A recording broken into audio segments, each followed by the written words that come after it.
Hi everyone. When I ask few of my friends who play leadership roles on a regular basis and their teams, if leaders are overvalued, surprisingly, they found it very tricky to answer. I'm in the same boat with them. So Ashley and I would like to talk on the following context to shed some light on this tricky question. In this presentation, we'll define leadership and elaborate what research says about overrated leadership. Then we will discuss the personal account and conclusion of Ashley and myself on this argument. To start off with, what do you really mean by leadership? Chambers 2014 defined leadership as a social influence process where one recruits his team effort to achieve a common goal. Then Summerfield 2014 saw leadership as an influential one person making things better with his group towards a common task.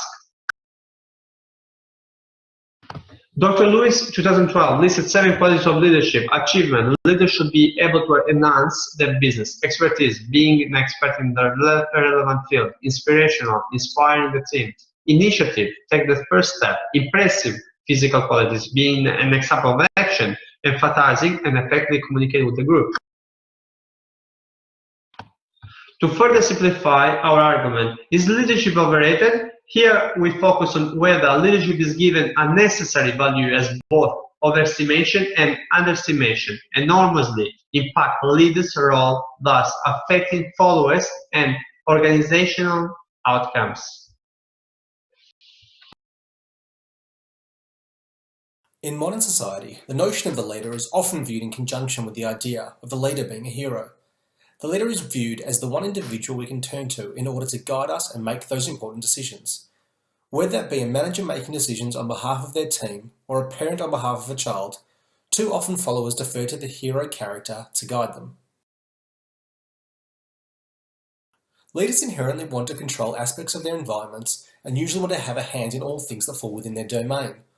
Unfortunately, this too often seen character trait can result in employees feeling micromanaged and not performing to their best of ability. As Myatt eloquently stated, any leader's belief that he or she can do everything better than anyone else is a root cause of inhibiting workforce productivity. With the ever-changing corporate landscape, companies require strong leadership in order to implement new initiatives and strategies. Vinay Manakunda noted that leadership has a direct cause and effect relationship upon organizations and their success. They shape organizational strategies, including their execution and effectiveness. These authors in their piece clearly believe that quality leadership is required in the modern age. Studies on leadership often overlook those special circumstances when a company has a recognizable leader or CEO and the benefit that may add to the company's bottom line. Barmer noted that when looking at the history of business, many corporate brands gain success from CEOs paying attention to and being heavily involved in the brand itself, therefore showing the importance of the leader in these situations. Some of the largest and most powerful companies have identifiable CEOs that go hand in hand with the company. Think of companies like Apple and Steve Jobs and Facebook with Mark Zuckerberg. The fact that these CEOs were so well known and respected adds and added tremendous intrinsic value to the company, both in terms of consumer faith in the products, but also in the company's bottom line. In drawing on some personal experience with respect to leadership, I believe that leadership emerged in an early stage in my life. From being led by my parents to make good life decisions, then to being guided by high school teachers and university professors towards the right career path. Being led was definitely a large part of making me the person I believe that I am today. Once an individual embarks on a career path, this often can be the most stressful time in a young person's life. If that individual can be led by someone who provides them with enough training, trust and confidence in order for that individual to succeed, that leader will be invaluable to that individual's growth.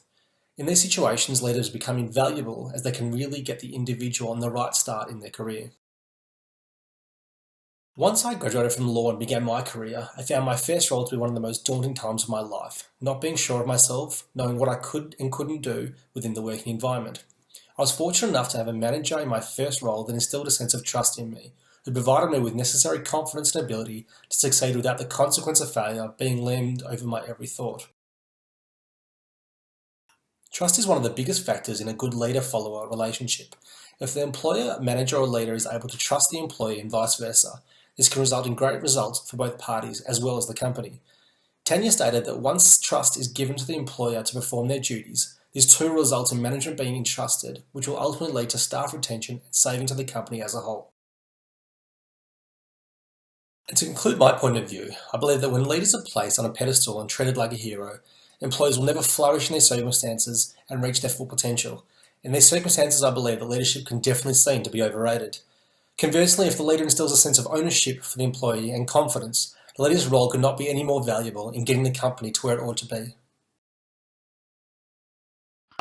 Today's business is desperate for leadership and guidance. Tracy, 2014, described two types of leaders that are transactional and transformational leaders. Transactional leaders get folders to do things, whereas transformational leaders encourage and guide their teams at tasks. In my opinion, leaders could be overrated when they are transactional, as they might overuse their authority to get things done, and the team might lose the opportunity to have their say. Transformational leaders are less likely to be overvalued as they efficiently collaborate with their team. As a leader, I've been both. For example, to meet the demand on busy restaurant nights, I have allocated tasks to my staff in very bossy ways without discussing who is happy to do what. This isn't overrating transactional leadership. However, I always try to be a transformational leader who is guiding team player and we decide as a team. There, I don't overestimate my authority as a leader. In conclusion, leadership can be overrated or not depending on the nature of the situation and the followership. The optimum value of the leadership can be on a very narrow platform. Therefore, the leader and the team should participate mindfully.